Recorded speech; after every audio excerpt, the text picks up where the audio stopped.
where PR meets relationship marketing. Real talk, real leaders, and real results. We're cutting through the noise to show how credibility, connection, and consistency builds brands that endure. So whether you're an overwhelmed digital marketer, a business owner trying to stand out, or a thought leader ready to just level up, welcome to the long game. Because building something that lasts takes heart. So let's welcome your host, Jeremy Knopf and Jessica Suter. Let's go. All right. Hello, everyone. Happy Tuesday. It is long game day. And today I'm really excited for our guest. I know I say that every week, but each week it keeps getting better and better. It'd be a There's little always weird if you said something good to other go. than that, though, don't you think?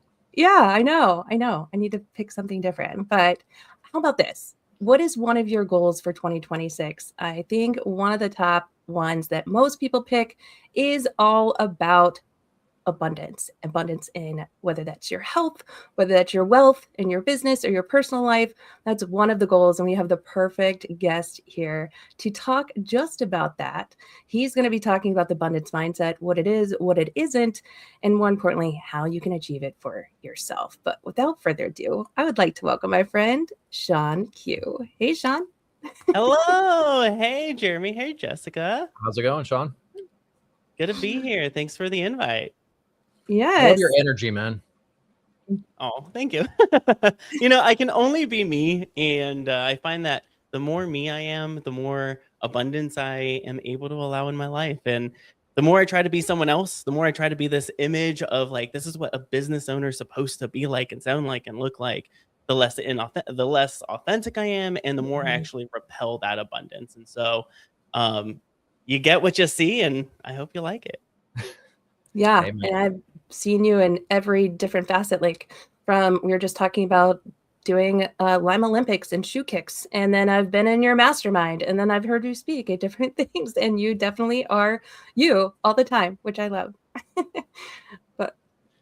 Thank you so much for being here. When we're diving into abundance, you were talking something off stage before we even dove into talking about abundance, about like what abundance isn't and how we get to thinking about abundance, whether it's just like money. What is that?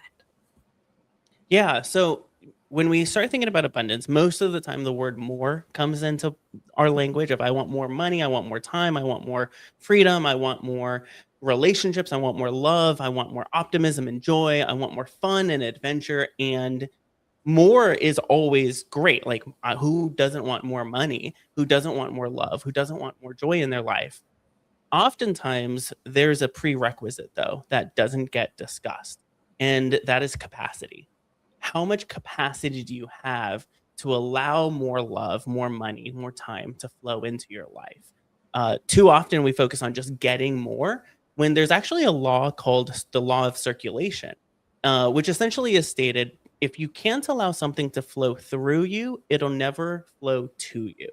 In other words, money, if you're just saving so much money because you're making money, but you're just saving it and you're not investing it. Or maybe you are learning so much, you're acquiring more and more information, but you're not executing on it. Then what's going to happen is you're going to stall, you're going to stagnate, and you're going to self-sabotage because you haven't given yourself the capacity to allow it to flow through you, and you've only allowed yourself for it to flow to you. But the law, again, of circulation won't allow that. So if it can't flow through you, it won't flow to you. So one of the very first questions I start to ask people when they are like, I want more, the question really is, well, have you developed the capacity for more? And oftentimes that comes into like psychology, that comes into your mindset, that comes into what you believe and what you expect to happen. There was a really interesting study recently that went to a impoverished country to school children. And they said, what do you want to be when you grow up? They interviewed these school children and they said, I want to be a doctor. I want to be a lawyer. I want to be, an international traveler. I want to be a diplomat. And then they asked a different question after they asked that. And they said, okay, great. What do you expect to be when you grow up? And some of them said, well, I expect to be a farmer. I expect to be a labor worker. I expect to be in debt. I expect to have to take care of my whole family. And some of them said, well, I expect to be a doctor. I expect to be a lawyer. I expect to be a diplomat. And then they followed these students all through school and about up until I believe they're the age of 25. And the students that said, I expect what they actually wanted to be were the ones actually doing the thing.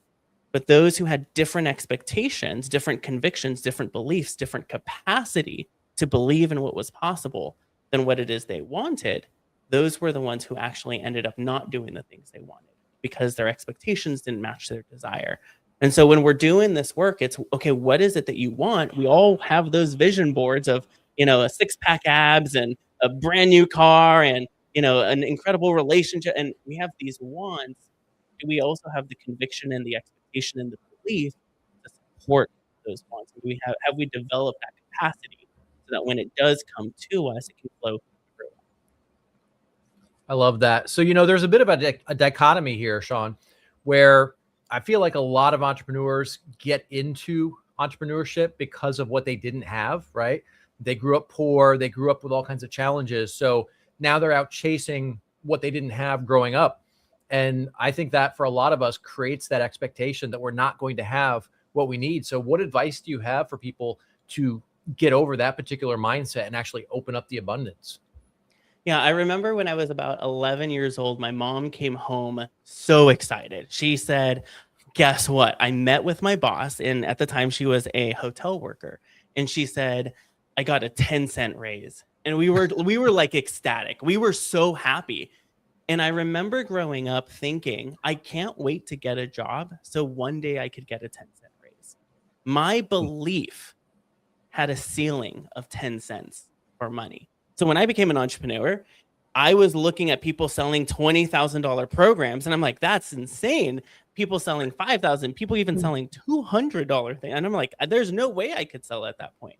So when I started selling my services for one of my very first businesses, it would have sold in the market. It had a value of probably about $2,000 a month. And I sold it for about $50 one-time pay. Because my capacity to expect someone to pay me, not just anybody, but me, the person who just wanted 10-cent raises, was very, very low. My expectation was very low. So some of the practices that I encourage people to do is normalize numbers is one of the things. So like if you want a $20,000 client, $50,000 client, if you want a $100,000 client, start saying that out loud. Start saying, I charge $100,000. It's going to sound and feel weird. You're going to have some emotional resistance to that. It may even create some fear of, oh my God, and what happens oftentimes when we're doing these practices is I'm like, hey, you're actually not charging it right now. You're just saying it out loud, but recognize the resistance to even just saying it. So recognizing that resistance by saying out loud and normalizing those numbers. I did not grow up with a family that did any type of wealth management, that talked about funds, that had any type of like $1 million conversations. I grew up with 10-cent conversations. So if I wanted to be a part of those $1 million conversations, I couldn't stutter when I said I charged $20,000 for this. It couldn't be a question of like, have you ever been to talking to somebody, or maybe this was you because it was me, where somebody says like, oh, how much do you charge? And then you answer kind of like a question like, how much do you charge? $200? Like if you're questioning it, I'm questioning it. So like you just have to normalize it and grow confident with just numbers. They're just numbers. And then when you start thinking of bigger things, listen, my parents got divorced when I was 8, and I didn't see a very healthy relationship in those formative years of my life when it comes to marriage. So I had to believe for myself that I was going to get married, that I wouldn't get divorced, that I would find the love of my life, that we would be committed to each other. And I had to normalize those types of relationships. That involved going to therapy, having a coach, getting a mentor, listening to podcasts, doing everything I could to grow my belief that that was possible for me. Because it's very easy to see something like that and say, well, that's for other people. That's for the rich people. That's for, the person who was born into millions. But it's also for you. Abundance is literally everywhere. You don't have to attract it. You just have to allow it. There are opportunities at every single moment of your life. And it's simply a matter of whether or not you believe you can take that opportunity and whether or not that's for you. I love I that. love that. And You know, Jinx, Go ahead, Jess. I was going to say, I can relate to that so much because when I first started out, I was way underpricing. And money is like one thing, especially when you have that scarcity mindset or just that I'm enoughness to charge that amount mindset. And when it comes to pricing, so you touched on pricing, but how does this play into, because you talked about hiring a coach and like a mentor and getting into, listening to podcasts and things like that.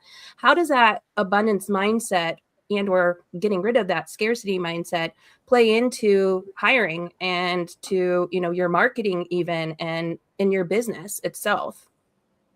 Yeah. So I remember when I was at the very beginning of my entrepreneurial stages, I failed a lot, like over and over and over and over again. And I remember thinking, well, I need to go get my MBA. And then I saw how much an MBA costs.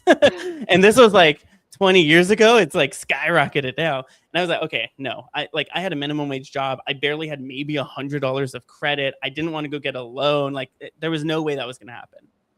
But I knew, I had a conviction that this journey was for me, that I wanted to solve problems that would actually help people in the market and get paid my value. I just didn't know how. So I went to Google and I Googled business conference near me and I found one. So I went to go buy a ticket for this conference, and tickets were like, for the base level, $3,000. And again, I didn't have that kind of money, but I made a decision. Just because I don't have the resources doesn't mean I can't be resourceful. So I scoured their website, found an email that was like a random customer support email, and I emailed them. And I said, I will scrub toilets, I will move chairs, I will help with registration, I will be a room monitor, I will do whatever I need to volunteer, simply so I could be around the people who knew more than I did, because I knew I would catch more if I were just around them. And so they emailed me back and they said, yeah, come on down, we need volunteers. I was like, awesome. I didn't realize the event was actually 8 hours away and not local to me. So I found the cheapest like motel I could find, drove myself there, and we, ended up being at this event. And my hope was to be like a room monitor in the back of the room, so I could you're just like opening doors for people, but I could secretly listen to the sessions and take notes. And what happened was the tech director ended up getting sick. The guy in the back of the stage got sick, and I had a background, that was my job. And so they said, hey, you mentioned this in like your email. Can you come backstage and help us with the speakers and help us run the show? And I was like, oh my God, yeah. So I ended up going from being in the back of the room to being backstage. And that's where I discovered opportunity is literally everywhere, as long as you're in the right room with the right people who are willing to say yes. You're in the right room with the right people and you're willing to say yes to whatever opportunities come to mind, you will start to see results. So when it comes to pricing, when it comes to, hiring, when it comes to, you may not know how to do any of those things, but there are people who do. And oftentimes the question isn't, how do I do this? The question is, who do I know that knows how to do this, so they can fast track my journey to getting it done the right way. It comes back to believing that there are people who are willing to help you. It's one of the laws of abundance we teach our clients, is people want to help you. You just have to ask. How often do we not make an ask? Because we don't want to bother someone. We don't want to be a bug. We don't want to be annoying. But there are people who know how to do what you are trying to do, who want to help you. Sometimes it's going to be a financial investment, like hiring a coach or joining a mastermind. Other times it's simply sending a volunteer email saying, I'm desperate to be in the room. Let me in the room, I'll do whatever, and getting a response saying, yeah, come on in. Finding those people who know what they're building that community with people who already know what you know how to do is it's literally a game changer. And abundance, what I've found is relationships are almost like a multiplier to abundance. It comes into the form of show me the 5 people closest to you and I'll show you what your fortune is. What your net worth is. Your net worth is essentially the average of the 5 people around you. But relationships, and I know Jessica and Jeremy, you guys focus on this a lot, especially with the long game, is relationships are a multiplier to abundance. So ask yourself, am I getting in relationship? Am I getting around people that are going to multiply my impact? And am I being a person that's going to multiply theirs as well? You hit on something really important there, Shawn, and you've got the abundance mindset, but you did something that a lot of people don't do. And that's, you actually went out of your way to make the things happen, right? You didn't just sit there being like, oh, hey, I'm going to attract all this stuff. You took action. You got out of your comfort zone. So talk a little bit about what people can do to get outside of that comfort zone and actually get out here and do, like you gave that one example, but I'm sure you've got a ton of other examples where you've done something similar and created opportunity out of nothing. So what advice do you have for entrepreneurs on that? Yeah, recognize that we live in the most connected world and society that has ever existed, ever on the face of planet Earth. We have the ability to connect with someone overseas and not have to wait for a letter that we handwritten that shipped for and took months to cross the Atlantic or Pacific to get to a mail person to finally find a plate. Like it used to take months for one letter to get to London. And now I could literally send a text message or a messenger or a DM to somebody in London, and it's literally split seconds. I can find an email of a random person on LinkedIn, email them, and now we're immediately in conversation.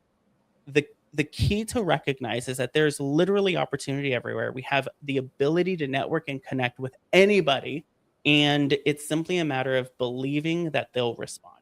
Because so often we say, well, I'm not going to message that person. They're not going to respond, or I'm not going to email them, but people will respond to you. People have desires and goals just like you do. And if you can help them, they will help you. I believe that I think it was Zig Ziglar, or maybe it was Tony Robbins, one of those really incredible individuals who said, you could have everything you want in life so long as you help enough people get what they want in life. Yep. And I'm going to say that again because I think that's really key. You can get anything you want in life so long as you help enough people get what they want in life. And so go have more conversations. I believe every single opportunity you'll ever have is on the other side of a conversation. So just go talk to more people. If you want more clients, go have more conversations with people who might be a client of yours. If you want more referral partners, go talk to people, go have more conversations and ask, what kind of clients are you looking for? Here's what I'm looking for. Let's be partners. Anybody I see that's a good fit for you, I'll send you. And anybody you see is a good fit, here's how you connect them with me. You want more JV partnerships or strategic partnerships? Like, just go have more conversations, go build more relationships. Every opportunity is on the other side of a conversation. So literally, it's a volume question for most people. I'll ask them, they'll say, oh, I want more clients. And I'll say, great. How many conversations have you had? And they'll say, well, I posted once on Facebook. And like, okay, cool. That's awesome. Like, get visible. But how many real people did you talk to? Sometimes that person that you're talking to isn't going to be a client, but they'll be a referral partner, or they're going to remember your name. I just had someone, I talked to them 10 years ago, and they said, one day I'm going to start my business and I'm going to hire them to be my coach. 10 years ago, I don't even remember the person. And they came to me and they said, Shawn, I'm ready. And I said, great, let's do it, because of a conversation I had 10 years ago. So sometimes they're an immediate client. Sometimes it's a long game. They're going to nurture, but have more conversations. That's that's the base level of abundance, is get into more conversations with more people. Love that. So good. And you're so right. By helping so many other people, like I love Zig's quote too, because I just had the same thing as well, where somebody that was just in my free training sessions, for learning social media, they ended up using it to help them in their real estate business, to then get revenue, to grow into what they're really passionate about doing and writing a book and all that, and just hired us this past week. But she remembered, just because we helped her out, and she was like, your quote, I love it, love it, love it. I may not have the resources right now, but I can be resourceful. Like, that's gold. And, just having more conversations versus excuses. Like, you're taking action. To Jeremy's point, it's not just saying, I believe it and it's going to come to me, but you're taking action on it for having those conversations. What are some of the best ways, because we're so connected, that you've seen with connecting with those people that you want to be in part of your room and part of your circle, and starting up those conversations to really listen and connect with them, so you can kind of keep that going and growing for the long game? Yeah, that's a really great point. So we have a very specific strategy for kind of building relationship marketing, and it depends on what the entry point is. So let's say, Jessica, you introduced me to Jeremy. I can immediately message Jeremy now, because the trust that has been built between Jeremy and Jessica is being transferred to me. So referrals are one of the biggest things that we leverage. one of the things that we do when people are like, oh, I want more referrals, we have people take a look at their entire audience, their list, their CRM, their database, etc. And we have them put them in buckets. The first bucket is the people who have purchased from you most recently. They're your newest customers. The second bucket is the people who have purchased the most frequently from you. So if you sell things recurring, maybe they're on a subscription, or maybe they just keep buying from you, your most frequent buyers. Then we have third bucket, which is your highest paying clients. So these are people who've given you the most amount of money over, let's say, the last 2 to 3 years. And then these are the fourth bucket is referral partners, or people who just really believe in what you do. They're the ones who are saying your name in every room. They've never bought from you, but they like love what you do. And then the fifth bucket is just anybody else that doesn't fit into one of those categories. And go one category at a time and simply send them this message. Say, hey, I've been thinking about you. You've always been a really great supporter of me. I really appreciate the business we've done or the referrals you've sent. I'm on a mission to land just one more client or get one more customer, or, whatever the case is. And I'm looking for someone specific, and I think you might be able to help me. Do you mind if we hop on a quick 15-minute call sometime? I also have an idea for you on how you can grow your business too, that I'd love to share with you that I've been thinking about. That's it. And they're going to respond, yes, yeah, absolutely, let's connect. So like, you want more referrals? Go use that kind of strategy and just bucket it and go send those messages. Now, if it's someone I don't already have a connection with, and this is someone I want to connect with, first thing I do is follow everything they do, right? I go follow them on social. I go follow their email list. I subscribe to their stuff. Sometimes I'll even buy like a low ticket thing of theirs and like just get in their ecosystem. And then I'll start responding to everything they do. Every email they send, they're going to know my email address because I'm going to respond to them. I'm going to say, oh my God, this was such a great email. Thank you so much. Or this was a great insight. Or that podcast, you shared this specific thing. Thank you so much. That was really great. Or, hey, I shared this with 3 other people. Keep sharing this kind of content. And what happens is before I even send a DM, they know my name, they know my face, they know my profile picture, they start seeing my content. So when I do send a DM, typically it's coming from a place of warmth and relationship that's already been kind of para-established, or like parasocial relationship, because we've already been interacting online. So the crazy thing about social is you can interact. I remember the first time J-Lo actually was my first celebrity response ever. This was on Twitter like years and years and years ago, maybe like 2013 or something, when it first like arrived. And I tweeted something to her and she responded. And it was like, it blew my, I saved it. I screenshot, I showed my mom. I was like, oh my God, J-Lo responded to me. And she didn't even know anything. I think I said like, oh, I love this new music video or something. She's like, thanks. But it was so meaningful. And so the more that you can interact with people on social, the less sketchy and salesy and promoty your first DM is. Because we've all received that DM where it's like the first time they've ever messaged you and they're already asking to like buy for you to buy their thing. Don't be that person. Please. Oh gosh, delete it immediately. Sliminess. Yeah. Yeah. Well, one of the things I love, though, that when you're talking about your practice, and we had this last week with Chad, too, when he was on, talking about being authentic and being authentically you, because even if you're sending these messages and you're, writing the responses back and connecting with people, just continue to remember to be yourself. And I know that's someone that you always are, like I said, in every room, because people can tell. But I am definitely all about the relationship currency and serving or connecting and engaging more than you post, and, having those conversations. When you're sending a conversation or a meeting with someone and maybe you connect with them and they're not a great fit, like how do you continue to serve them? Do you kind of part ways? Like, do you get removed from the bucket? What happens? That's a great question. So typically it's never a rejection. I mean, there's some times where it's like, oh, this is so out of alignment. We're just like, we don't even connect as like friends. Like there's just no way we're going to interact. In that case, it's like you just gently release them to the market of people, and like, okay. But typically it's not a rejection. It's a redirection. So sometimes if they're not, if I'm speaking to someone and let's say it's a sales call and they're not a good fit for me, I may not be a good fit for them. What I'll typically do is let them know, hey, I actually don't think I can help you, but I know someone who might, or I'm willing to explore because I know this is a meaningful problem for you to solve. Let me go look into my network and see who I could recommend to you. So I'll never reject them. I'll always redirect them. Maybe, I don't know anybody to send to them. Then I'll let them know, hey, that's awesome. It seems like it's a little bit out of my network, but I will definitely keep this in mind. And is there any way I can connect you with somebody who might be a better referral partner?